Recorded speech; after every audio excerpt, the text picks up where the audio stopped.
Las huellas, los rastros, los indicios y las evidencias ayudan a los investigadores a resolver los crímenes. El pasado de la víctima y del victimario nos ayudan a comprender su comportamiento. Todo esto forma parte del expediente criminal. Y aquí te lo presento. Soy Ángel y te doy la bienvenida a este canal. Antes de empezar con el video, recuerda suscribirte y activar la campanita para que recibas una notificación cada vez que suba algo nuevo. Tampoco se te olvide al terminar dejarnos tu me gusta. Sin nada más que agregar, acompáñame a conocer todos los detalles de este expediente criminal. El caso de Cozy Decora. Cozy Montana Featherstone Medicine Top Decora nació el viernes 18 de julio de 1997 en Wausau, ciudad ubicada en el condado de Marathon, en Wisconsin, un estado con una concentración importante de pueblos nativos americanos. Cozy era hija de Marvin Decora y Stella Medicine Top, quienes pertenecían a la iglesia nativa americana de la reserva ancestral Winnebago. Los Winnebago, también conocidos como Ho-Chunk y Ho-Chungra, son un pueblo indio norteamericano de habla siouan. Vivían en lo que actualmente es el este de Wisconsin cuando el explorador francés Jean Nicolet llegó a la zona en 1634. Se estima que para principios del siglo XXI había aproximadamente 10,000 norteamericanos con ascendencia Ho-Chunk. La niña, que tenía 5 hermanos mayores, creció llena de afecto familiar. Con respecto a su formación, Cozy realizó sus estudios en la escuela de distrito Wittenberg-Birnamwood. Durante gran parte de su adolescencia, Cozy también se dedicó a la práctica del maratonismo y destacó con buenos tiempos en competencias locales. También fue una activista y defensora de la tribu Winnebago, lo que la llevó a participar en causas benéficas y a involucrarse con determinadas luchas por reivindicaciones sociales. En noviembre de 2014, el padre de Cozy la llevó a hacerse fotos de estudio por fin de año. Lamentablemente, poco tiempo después fue diagnosticado con cáncer y no pudo retirar las fotografías, las cuales fueron rescatadas por la familia de la chica tiempo después. Al cumplir 18 años, en julio de 2015, Cozy recurrió a las redes sociales para compartir lo que estaba viviendo. En esta ocasión escribió que pensaba en la muerte, pero que definitivamente no era una opción y que más bien prefería escapar. Explicó que en ese momento de su vida se sentía atrapada, aburrida y con claustrofobia. Asimismo, refirió que sabía que había muchas cosas por ver y hacer, pero que no lograba empezar nada. También dijo que se sentía en una burbuja y no sabía cómo hacer para salir de allí. Pocas horas después de la celebración de su cumpleaños, murió su padre. Una tragedia que afectó profundamente a la joven. Una vez más, usó las redes para desahogarse. Dijo que celebró sus 18 años con su papá, quien tenía pocos días de haber salido del hospital, y agradeció por haberlo tenido cerca. La muchacha narró que la noche de su cumpleaños, cuando Marvin se fue a la cama, ella se acercó, le tomó la mano y en ese instante él dio su último aliento. Cozy dio gracias porque había terminado el dolor y el sufrimiento de su papá, pero también lamentó no haber tenido más tiempo con él. Dijo que nunca imaginó que empezaría su mayoría de edad sin su compañía. En ese estado de fragilidad, en septiembre de 2015, apenas 2 meses después de morir su padre, Cozy conoció a Jonathan Daniel Rooney, de 20 años, y comenzaron una relación. Ella sintió que él iba a ofrecerle lo que necesitaba en ese momento, alguien que la quisiera la protegiera y le ofreciera estabilidad emocional. Pocos meses después, Cozy quedó embarazada. Pero esto no le impidió terminar sus estudios secundarios en la escuela distrital Wittenberg-Birnamgood. La joven se graduó en abril de 2016 y el 9 de julio de ese año nació su primera hija, Mila Marie. Para ese momento, la madre primeriza y su pareja habían terminado, y aparentemente, Jonathan no quiso asumir la paternidad de la pequeña porque Cozy escribió en redes que su hija llevaría el apellido de sus padres. Aunque se encontraba soltera, la joven estaba feliz de ser madre, y así lo evidenciaban las fotos que publicó. Cozy se compró una camioneta y hacía muchos paseos con Mila. La joven escribió que agradecía a Dios todos los días por bendecirla con una hermosa niña, porque así nunca más tendría que estar sola. Agregó que no sabía qué sería de su vida sin su pequeña. Unos meses después del nacimiento de Mila, Cozy empezó a verse de nuevo con Jonathan, y a mediados de 2017 volvió a quedar embarazada. En abril de 2018 se convirtió en mamá por segunda vez. Tras recibir al bebé, a quien llamó Kyson Franklin, la orgullosa mamá publicó por primera vez una foto del padre de sus 2 hijos. Parecía que por fin llegaba la tranquilidad y la paz que Cozy tanto anhelaba. Ella estaba feliz de formar su propia familia, y con frecuencia decía que Jonathan era el amor de su vida. La información sobre Jonathan es escasa, y no se hizo público qué tipo de trabajo realizaba para mantener a su familia. Él casi no usaba las redes sociales, pero tenía una cuenta con pocas fotos, todas de sus 2 primeros hijos. Ya constituidos como familia, Cozy y Jonathan decidieron mudarse a la reserva india Winnebago, en Nebraska, a cerca de 900 kilómetros de Wausau. El círculo cercano de Cozy sabía que a pesar de que parecían ser una familia feliz, algo andaba muy mal. Ella confesó que cuando quedó embarazada de su segundo hijo, estaba viviendo un momento muy oscuro. Al respecto, dijo que en esa época su alma estaba rota, perdida y pesada, y que fue el amor de Kyson lo que la salvó. Según las reseñas sobre su historia, se presume que en esa segunda etapa de su relación con Jonathan, Cozy y su pareja consumían en exceso bebidas alcohólicas y anfetaminas. Las anfetaminas son de los pocos narcóticos que, a diferencia del resto de las drogas comunes, se pueden encontrar de forma legal en el mercado.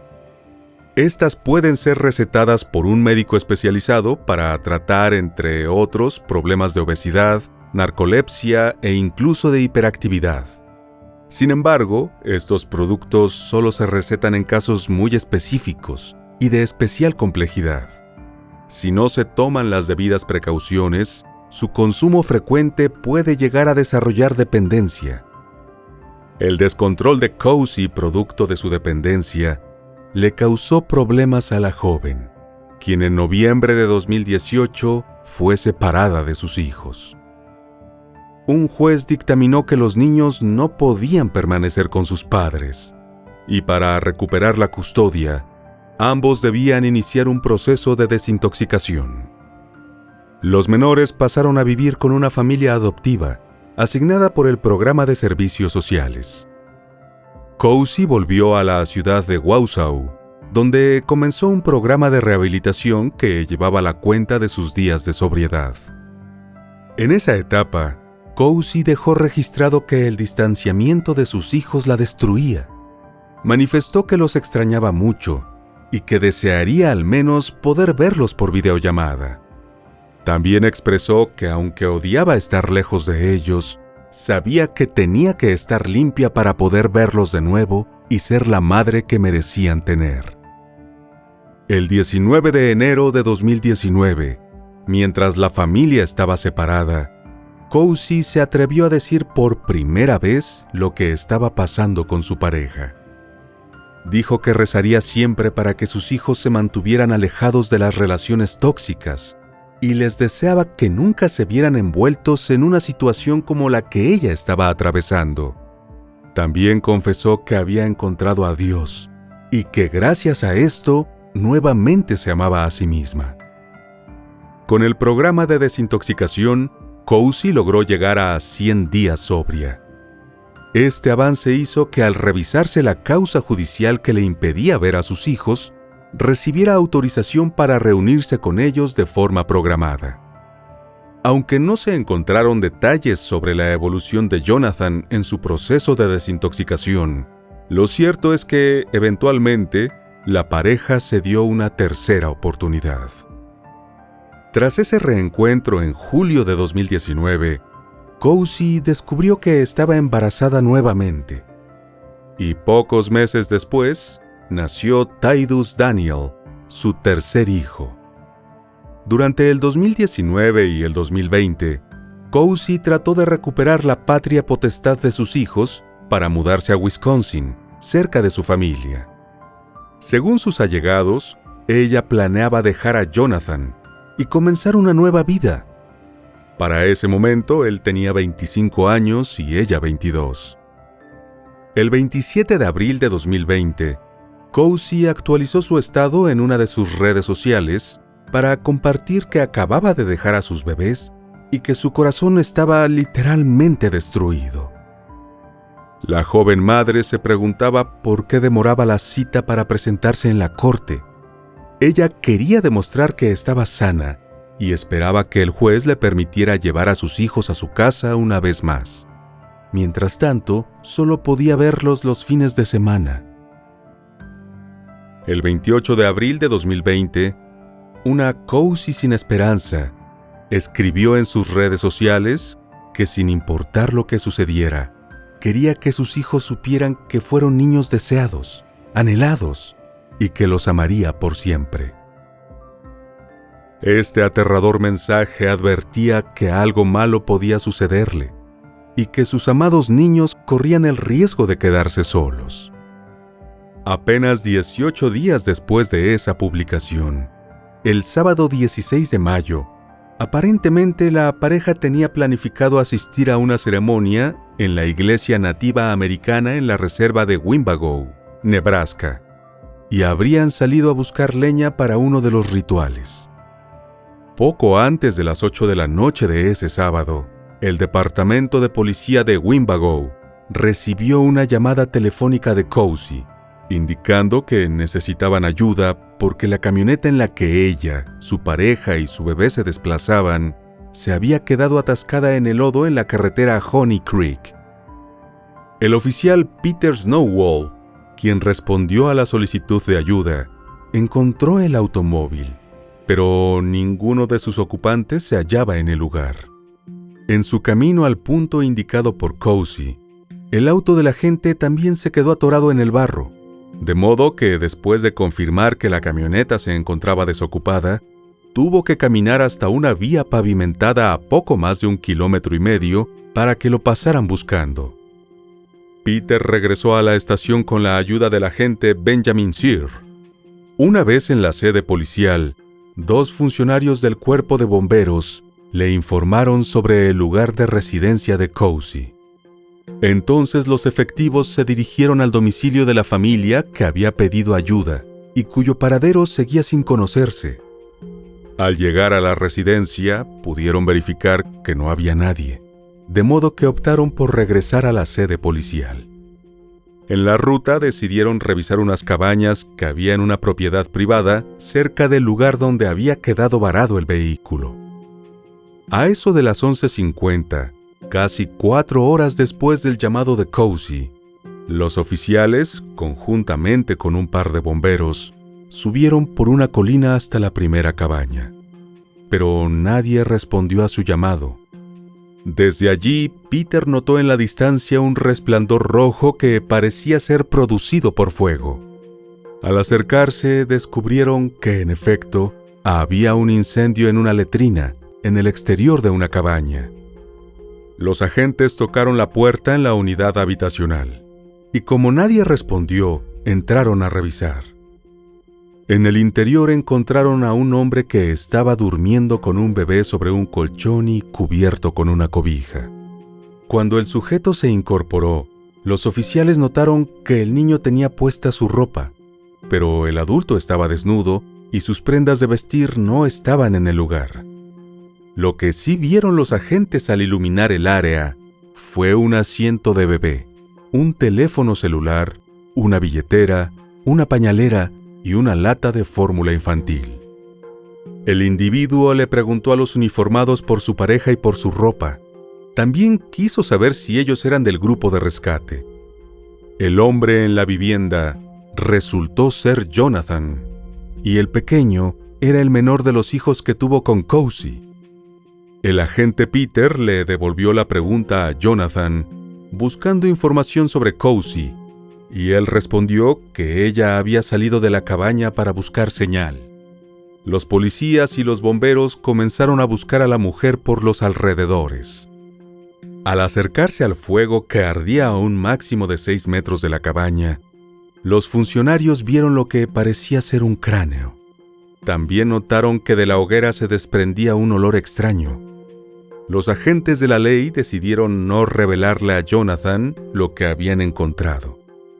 Y le dijeron que los bomberos los llevarían a él y a su bebé a la estación conjunta de policía y bomberos, mientras ellos se quedaban en el lugar buscando a su pareja. Jonathan y el pequeño Tidus arribaron a la estación cerca de la 1:20 de la madrugada del día 17 de mayo. El padre fue esposado y detenido, mientras que el bebé fue atendido por los paramédicos para verificar su estado de salud. Según los agentes que llevaron a cabo la aprehensión, Jonathan no parecía estar bajo el efecto de ninguna sustancia y actuaba con normalidad. Su cuerpo estaba cubierto con una manta de la cintura para abajo, lo que dejaba al descubierto una serie de heridas en el hombro y el brazo. Jonathan también tenía lesiones en el rostro y sus manos se veían sucias y oscuras. Al confirmarse la presencia de restos humanos incinerados en el exterior de la cabaña, la policía de Winnebago dio aviso a la Agencia Federal de Investigación, conocida como FBI. Como la estación de Winnebago no tenía una celda de detención, el sospechoso permaneció esposado y apenas cubierto con la manta en la parte trasera de la patrulla de la policía durante toda la noche. En esas condiciones, los agentes se acercaron 4 veces a Jonathan para hacerle preguntas, hasta que él pidió un abogado. Durante los primeros encuentros con los efectivos, Jonathan dijo que no sabía dónde estaba Cozy y que ella tenía pensado ir a ver a un amigo en Sioux City. El agente especial del FBI, Samuel Roberts, y un oficial tribal fueron a la cabaña y confirmaron que entre las brasas había un cráneo y restos óseos correspondientes a las costillas de un ser humano. El 17 de mayo, los peritos del FBI pasaron el día registrando la escena y recolectaron diferentes piezas de evidencia, incluido un teléfono celular quemado y llaves. También hallaron gotas de sangre en el piso y la puerta de la cabaña, así como sangre en un trozo de madera encima de una parrilla de gas. De acuerdo con los informes oficiales, el cuerpo de la víctima estaba tan quemado que los forenses tuvieron que realizar un análisis de la dentadura para corroborar que se trataba de Cozy. Además, el estado de los restos no permitió determinar cuál fue la causa de muerte de la veinteañera. Tras 2 semanas de averiguaciones, Jonathan fue acusado de homicidio involuntario, un cargo que conlleva una sentencia máxima de 15 años de prisión. La muerte de Cozy dejó profundamente consternada a su familia y también causó conmoción en su pueblo, que se negó a guardar silencio. El 26 de mayo de 2020, casi 70 personas se reunieron en una vigilia cerca del lugar donde se encontró el cuerpo de la joven madre. En ese contexto, Michelle Freelamer, activista del movimiento Mujeres Indígenas Desaparecidas y Asesinadas, ofreció cifras que mostraban disparidades asombrosas entre los crímenes cometidos contra mujeres caucásicas y las mujeres nativas. Aseguraba que si los números se invirtieran, las leyes cambiarían. Una tía de Cousy, Reba de Cora, dijo que su sobrina había celebrado 3 meses de sobriedad el día antes de ser asesinada, porque quería ser una mejor mamá. Agregó que, en cambio, 3 niños se quedaron de un día para otro sin su madre y sin su padre. Además, Reba aseguró que después de aquel trágico día, su nieto escuchó a una mujer llorando fuera de su ventana, y ella pensó que quizás su sobrina estaba luchando por encontrar su camino hacia el mundo de los espíritus. Dijo que esa fue una de las razones por las que la familia y los amigos de la muchacha organizaran la vigilia. Reba explicó que en sus tradiciones, cuando un alma está perdida, hay que ayudarla en su viaje final. Poco más de 2 semanas después de la vigilia, el 15 de junio, un grupo de manifestantes se reunió frente al Tribunal Federal de Omaha, Nebraska, para exigir justicia por Cousy. Durante la protesta, activistas del movimiento Mujeres Indígenas Desaparecidas y Asesinadas portaron carteles con mensajes en los que pedían que no hubiera más mujeres nativas robadas y hacían un llamado a sus hermanas para que alzaran su voz y se levantaran. Quienes se congregaron frente a la sede judicial también llevaban camisetas estampadas con la imagen de Cousy y el mensaje «Descansa en el cielo». La concentración también sirvió para entregar volantes con información de lo que le había ocurrido a Cousy y requerir que el acusado permaneciera en prisión sin fianza. La familia criticó la decisión del fiscal federal Joe Kelly de acusar a Jonathan de homicidio involuntario. Marisa Cummings, de la mencionada organización de mujeres indígenas, culpó a un sistema de justicia colonial racista por no buscar justicia para las mujeres nativas. La activista aseguró que si Cousy hubiera sido una mujer blanca, el indiciado habría sido imputado por asesinato agravado. Tras aseverar que se trataba de una situación injusta, Marisa predijo que siempre iban a tener que estar en la calle luchando por la vida de su gente. Otra activista, Renee Sanz-Soucy, cuya sobrina, Ashlea Aldrich, también perdió la vida en la reserva de Omaha en enero de 2020, elevó su voz para pedirle a los hombres nativos que dejen de abusar de las mujeres de su pueblo. Ella expresó que nadie fue acusado por el caso de su sobrina, aunque los parientes de Ashlea denunciaron al novio de la joven por el crimen en su contra y por haberla dejado abandonada en un campo. Tanya Hinsley, hermana de Cousy, describió a la víctima como una persona a la que le encantaba correr y sentirse libre, y expresó además que era muy difícil para sus allegados pensar que nunca la volverían a ver. Entre lágrimas, Tanya dijo que Jonathan había amenazado a su pareja en el pasado. También recalcó que además de buscar justicia para Cousy, su familia estaba luchando para que les entregaran a los pequeños sobrevivientes y también los restos de la joven para llevarlos de vuelta a Wisconsin.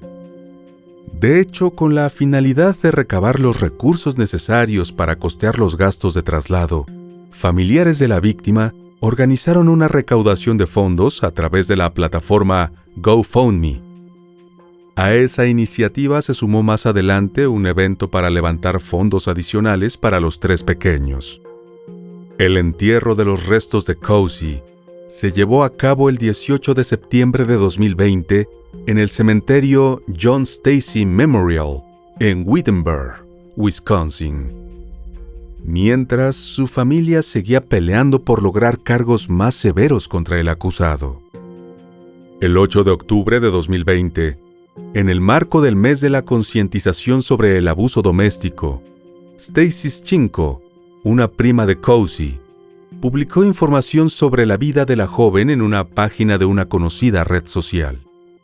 En su escrito, la pariente de la víctima dijo que había decidido compartir la historia porque creía que de esa manera podía salvar una vida. Stacy aseguró que Cozy estaba llena de confianza, amor y esperanza, y creía con todo su corazón que Jonathan podría encontrar una manera de dejar las drogas y ser el padre y la pareja que siempre quiso. Pero ese hombre que amó le quitó la vida a sangre fría y quemó su cuerpo para ocultar su horrible acto de traición. También se preguntó cómo fueron los últimos momentos de Cozy. La mujer afirmó que Jonathan había lastimado a su prima una y otra vez, pero ella siempre lo perdonaba. En su opinión, la joven madre pensó que su amor incondicional por ese hombre podría conquistar su lado oscuro. En su texto recordó que los abusadores pueden ser las personas más carismáticas, pero al mismo tiempo son expertos manipuladores. Además, llamó a otras mujeres a no arriesgarse, porque cualquiera podría ser la próxima víctima. Finalmente, después de meses de lucha, incluida una petición a través de Change.org, que recibió más de 14,000 firmas, los fiscales federales elevaron los cargos contra Jonathan a asesinato en segundo grado y destrucción de evidencia. El imputado se declaró inocente de los cargos y permaneció detenido en espera del juicio que comenzó en diciembre de 2021. La defensa presentó una moción para suprimir cualquier declaración que Jonathan hubiera hecho ante las fuerzas del orden desde la noche del 16 de mayo hasta la madrugada del 17. Entre otras cosas, sus abogados alegaron que las declaraciones del imputado en ese lapso fueron involuntarias e ilegales. Durante los alegatos de apertura, la defensora pública Kelly Steinbuch instó a los miembros del jurado a escuchar y no sacar conclusiones demasiado pronto. La abogada dijo que nadie sabía la verdad de lo que pasó entre Cozy y Jonathan aquel fatídico día de mayo de 2020. Según la defensa, las pruebas contra su cliente eran puramente circunstanciales y sugerían que la muerte de Cozy pudo haber sido autoinfligida, pues tenía una historia de autolesiones que incluían cortes en su piel. Kelly alegó que el hecho de que Jonathan estuviera en el lugar donde apareció el cuerpo no lo hacía culpable. Pidió al jurado que no permitiera que su representado fuera privado de libertad por presión social. En ese mismo sentido, planteó que los fiscales tenían que demostrar con pruebas las acusaciones contra su cliente, y adelantó que los investigadores no encontraron un arma homicida.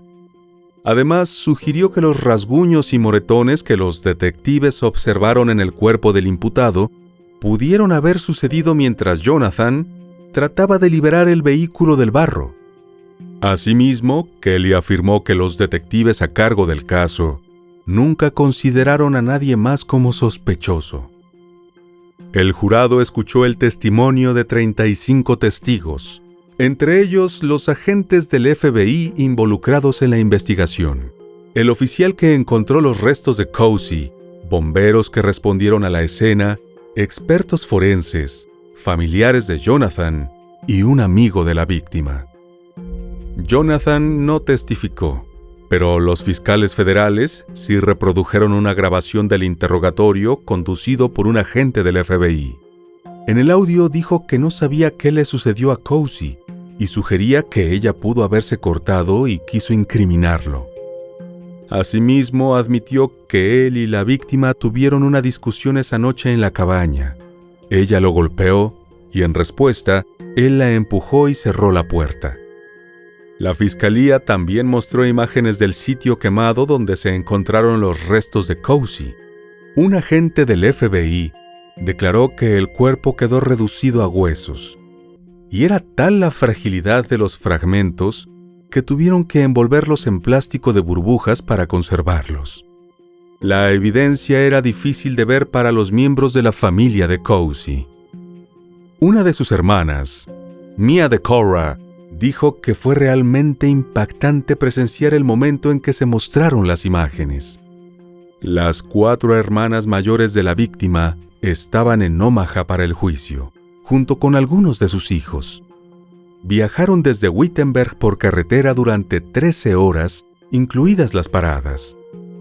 Algunos miembros de la familia de Jonathan también se hicieron presentes. Luego de 6 días de audiencias y poco más de un día de deliberaciones, el jurado encontró a Jonathan inocente del cargo de asesinato en segundo grado y culpable de homicidio y destrucción de pruebas. Los miembros del jurado consideraron que no había suficiente evidencia para encontrar al acusado culpable del cargo de asesinato, pero coincidían con los fiscales que el imputado le quitó la vida a su pareja. El 11 de marzo de 2022, casi 2 años después del crimen, el juez del Tribunal de Distrito, Robert Rossiter Jr., condenó a Jonathan Rooney a 10 años por el cargo de homicidio y a 15 años por destrucción de pruebas, a cumplir de forma consecutiva, para un total de 25 años. Además, estipuló que tras su salida de prisión, Jonathan deberá cumplir un periodo de 3 años de libertad supervisada.